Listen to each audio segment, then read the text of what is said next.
বন্ধুরা, আজকে যে রান্নাটা করেছি সেটা খেয়ে আমার ছেলে তো পুরোর মাথা নষ্ট। আর আমি তো খেয়ে দেখুন, খেয়ে আমি অজ্ঞান হয়ে যাচ্ছি।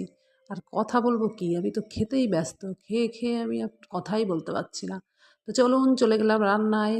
আজকে একটা আলু নিয়েছি গোটা, সেই আলুটাকে মোটামুটি একটু মোটা মোটা করে কেটে নিয়েছি। মোটামুটি কেটে তারপরে সেটাকে ভালো করে জল দিয়ে ধুয়ে নিলাম। ধোয়ার পরে একটা কড়াইতে জল গরম দিয়ে সেটা সেদ্ধ করে নিলাম। সেদ্ধ করার পর বন্ধুরা, এবার যা করতে চলেছি আপনারা শুধু দেখেন। এবার খানিক কড়াইতে তেল নিয়ে নিলাম, সর্ষের তেল নিলাম, তো আপনারা যদি সাদা তেল নেন তাতেও হবে। এবার ভালো করে ডুবো তেলে ভালো করে মুচমুচু করে ভেজে নিলাম। আজকের রান্নার নাম হলো ফাঁকিবাজি রান্না। এই রান্না একবার খেলে আপনারা আমাকে খুঁজতে থাকবেন যে কি বানাইছেন। একবার আপনারা বানিয়ে শুধু খেয়ে দেখেন যে কি বানিয়েছি আমি, যে কি কি স্বাদের রেসিপি বানিয়েছি।